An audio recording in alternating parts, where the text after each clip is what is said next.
Our friend FCV is finding that they wake up before their sleep window is over. They have early morning awakenings, which is something new. And this is despite doing bedtime restriction.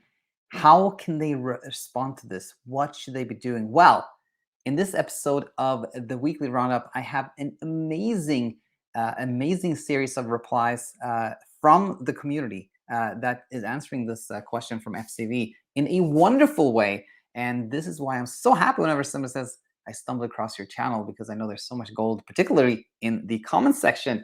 With that said, we'll get to that in a second. But first, let us, of course, do our weekly roundup, where we will find that Monday we had Insomnia Insight number 468. And we talked about this question: how do I stop the fight or flight reaction? That sounds like you want to learn about that. Definitely head over to Monday's episode. And spoiler alert, when we're asking this, how do I stop the fight or flight reaction?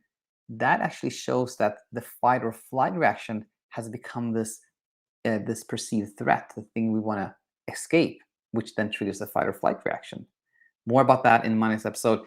Tuesday, we had Heard Online number 15, which was an article that had helped one of our friends, Ryan, a lot. And what particularly helped Ryan was seeing that, when we've had a night where we didn't sleep much, we don't need to push ourselves or pressure ourselves and like pretend nothing happened and go about our day like, like nothing happened again. But we can be kind and gentle with ourselves, and that can be so helpful. More on that in Tuesday's episode.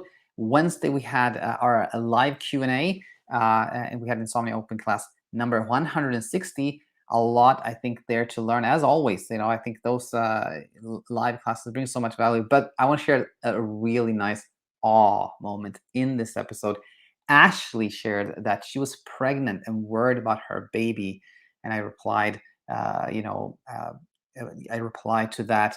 And as I was replying, another comment came, or a little later, another comment came in from Liliana Vargas, who shared that she had been in this spot like Ashley. She had been pregnant and so worried about her little baby. The baby is now 2 months old and is just fine. She shared that, and that was a real sweet moment, and it made me so glad. I just want to share that. So that was Wednesday. And then yesterday, Thursday, we had Talking Insomnia number 108, where Matthew, another member of the Natto Nation, another member of our community here, shared his journey, and also so much to learn from these stories. So I highly recommend that one as well. Now, let's go over to this question from FCV. I'm going to share my screen with you so we can take a look at the comment as well. It is a comment on Wednesday's live episode, the Insomnia Open Class. And FCV wrote this: Hi, Daniel. I've been implementing bed restriction. I think this is, bedtime restriction, also known as sleep restriction, for nearly 4 weeks now. And though my onset insomnia has diminished, lately I have early awakenings more often, sometimes half an hour, 1 hour before the end of the sleep, and then sometimes as early as 3 or 4 in the morning. It's like it's a chance game of what type of insomnia I will get each night. What can I do? Is this fixable, curable with CBT-I, or do I need pills? Very common question, like, is this it, or do I need to go on pills? Then John Monk said, that happened to me too. But through education for this channel and elsewhere, I figured getting frustrated and flustered over this wasn't going to help, nor was trying to fix it. And it sounds so counterintuitive and so like paradoxical to say, nor was trying to fix it. But I believe this is so true, because we see that waking up early or waking up in the middle of the night or not falling asleep in the morning, it all comes from the same place. It comes from fear, comes from worry. And the more we try to escape that, the more struggle we have. Now I'm going on I'm sorry for a little sideline, but let's go back here. Nor was trying to fix it. So I expected to wake up early every morning and get off to an early start. I did my laundry, made breakfast, watched whatever I wanted on telly, and generally made the time pleasant. Then out of curiosity, I stayed in one time because I could not find anything better to do other than lying in bed, and I just fell asleep briefly at first, which grew longer over time. Now I still wake up early, but I get right back to bed and usually fall asleep without problems. Just don't overreact and you will do fine. Best wishes to you. Beautiful answer from John. And thanks as always, John, for all you do here. FCU says, John Monk, that's great to hear. How long did it take you to get to that point? Whereby John says, Hi, I was sleeping rather okay, 5, 6 hours per night after 3 months, 2 or 3 months. After that, I slowly settled down. I don't know, maybe for another 4 months, getting 6 hours or plus. Still a residual fear. Um, for another half year or so before I felt totally ready to spend the night outside of home. So I would say a year or so.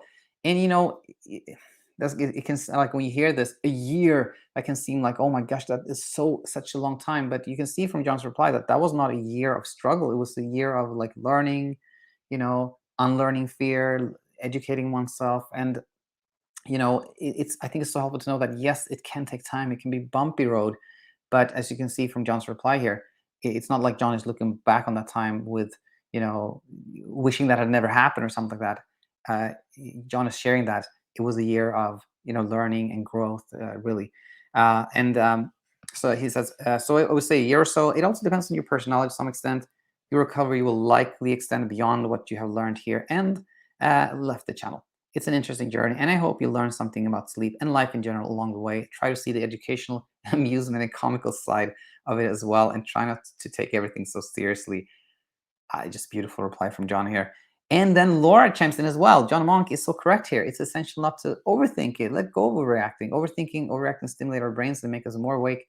As Dan often says, allowing ourselves to stop caring so much about the discomforts of not sleeping is what teaches our brain that it's okay to let go of the fear and anxiety and allow sleep to happen. Our brains know how to sleep. They've done it for most of our lives by letting go of efforts to make ourselves sleep, which of course never works.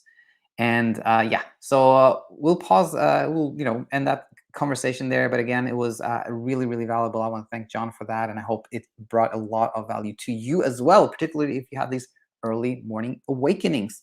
With that said, we will conclude this week here at the Sleep Coach School. I hope you're finding much value here. I hope you're finding your way to where you want to be. And if you're finding it fairly easy to put the pieces of the puzzle together and you're arriving, then that is wonderful. If you feel that you are not quite seeing it clearly, maybe you're frustrated, maybe you're not feeling like yourself, maybe people around you are not quite understanding, and you'd like some guidance on your path, then please head over to thesleepcoachschool.com. Check out our coaching options. And if you find one that suits you, then we look forward to seeing you on the other side.